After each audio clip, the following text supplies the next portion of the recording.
नमस्कार साथियों। आज हम चर्चा करने वाले हैं। कोई वाहन आपने परचेज कर रखा है, चाहे टू व्हीलर हो, फोर व्हीलर हो या फिर अदर हो, और उस पे आपने इंश्योरेंस ले रखा है। अब आपका वाहन कोई दुर्घटनाग्रस्त हो जाता है या कोई भी प्रॉब्लम आ जाती है, और उस वाहन पे आपने इंश्योरेंस होने के कारण आप इंश्योरेंस से क्लेम करना चाहते हैं कि साहब मेरे वाहन को ये टूट फूट हुई है, ये नुकसान हुआ है और मुझे इसका रिकवरी करी जाए, साहब इसकी रिकवरी देते हुए इस वाहन को तैयार करवाया जाए। आप ये चाहते हैं। तो क्या क्या गलती आप लोग कर देते हो जिसकी वजह से जो आपने क्लेम किया है इंश्योरेंस कंपनी के समक्ष वो रिजेक्ट किया जा सकता है। आज के इस वीडियो में जानेंगे।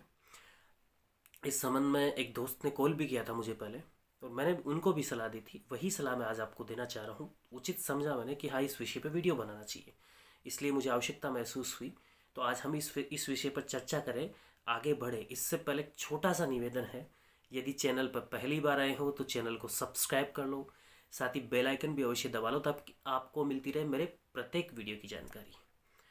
अब हम चर्चा करते हैं। एक वाहन है, टू व्हीलर फोर व्हीलर किसी भी कैटेगरी का, और आपने उस पर ले रखा है इंश्योरेंस। आपका वाहन इंश्योर्ड है, वह दुर्घटनाग्रस्त हो जाता है। अब दुर्घटनाग्रस्त होने के बाद में वाहन में इतनी टूट फूट हो जाती है कि आप उसे तैयार करना चाहते हैं, तैयार करवाना चाहते हैं, और बाकायदा इंश्योरेंस होने की वजह से इंश्योरेंस कंपनी उसे तैयार करा के दे, या उसका जो भी क्लेम है वो इंश्योरेंस कंपनी आपको दे, जो भी राशि बनती है आप ये चाहते हैं। इसके लिए आप क्या क्या गलती नहीं करें ताकि आपका क्लेम रिजेक्ट नहीं हो, यानी कि कौन कौन सी गलतियां आप कर देते हैं तो रिजेक्ट हो जाता है। सबसे पहले, जब आपका वाहन दुर्घटनाग्रस्त होता है किसी भी कारण से, तो कोशिश करें तत्काल आप इंश्योरेंस जो कंपनी है, जिस कंपनी से आपने अपने वाहन को इंश्योर्ड करा रखा है, उस कंपनी के एजेंट को तत्काल सूचना दें। हो सके तो अगर आपके पास मेल आईडी है कोई कंपनी की, तो कंपनी की मेल आईडी पे मेल डाल दे इस संबंध में। सबसे बेस्ट सॉल्यूशन है तत्काल। अगर तत्काल सूचना देने में, इंफॉर्मेशन देने में आप असक्षम है किसी भी परिस्थिति के कारण, तो कोशिश करें 48 घंटे के अंदर अंदर सूचना दे, और ज़्यादा से ज़्यादा 7 दिन तक का समय ले सूचना देने में। इससे ज़्यादा का समय कभी भी मत लेना, अन्यथा आपका क्लेम इंश्योरेंस कंपनी इसी भी आप पे रिजेक्ट कर देगी।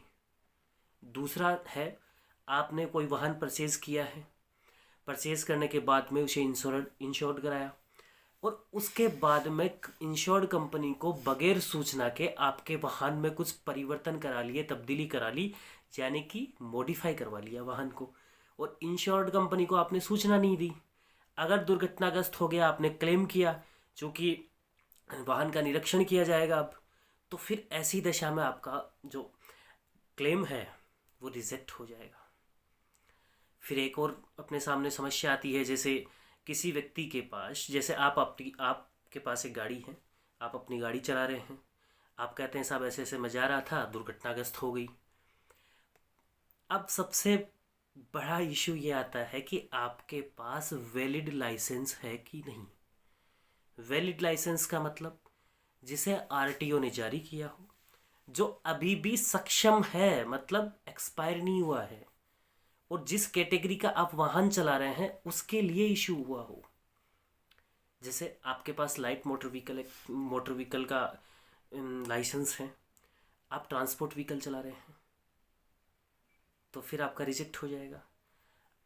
आपके वाहन को कोई ऐसा व्यक्ति चला रहा हो जिसके पास लाइसेंस नहीं है, तो आपका क्लेम रिजेक्ट कर दिया जाएगा, क्योंकि इंश्योर्ड कंपनी भी अपने बंदों के माध्यम से, अपने जो भी उसके कर्मचारी है उनके माध्यम से आपके एक्सीडेंट का निरीक्षण करवाती है, तहकीकात करती है। एक मेरे पास अभी मैंने शुरू में कहा था कि एक फ़ोन आया था, उस बंदे के साथ क्या हुआ, उस बंदे का वाहन एक्सीडेंट हुआ, इंश्योर्ड कंपनी को सूचना भी दी, बाकायदा शोरूम में व्हीकल को भेज भी दिया। अब उन्होंने निरीक्षण किया तो 2 बंदे उन्होंने बताए थे कि एक मैं था और मेरे साथ कोई और था। दोनों के बयान ले लिए, और दोनों के बयानों में विरोधाभास हो गया। एक कह रहा है मैं चला रहा था, एक कह रहा मैं। अब विरोधाभास से उसका क्लेम रुक गया। अब उसके पास कोर्ट के अलावा क्या चारा है। तो ऐसी गलती आप नहीं करें। ये कुल मिलाकर आपको मैं अगर बताऊं तो आप अपने वाहन को बगैर इंश्योर्ड कंपनी की सूचना के मॉडिफाई नहीं कराए।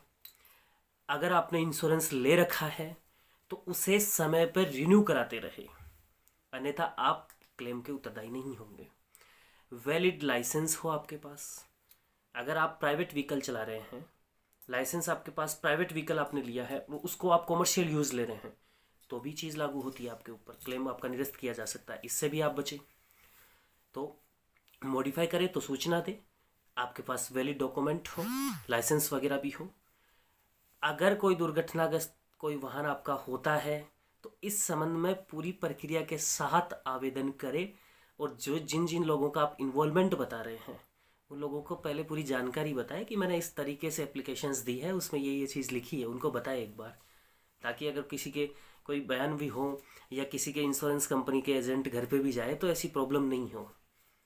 तो आई होप कि आप समझ गए होंगे कि किन किन परिस्थितियों में आपके वाहन पे आप क्लेम राशि जो आपका दुर्घटनाग्रस्त होता है, क्लेम राशि के लिए जब दावा करते हैं तो कंपनी के द्वारा आपका क्लेम रिजेक्ट किया जा सकता है, आपके वाहन का मेंटेनेंस करने से भी मना करा जा सकता है।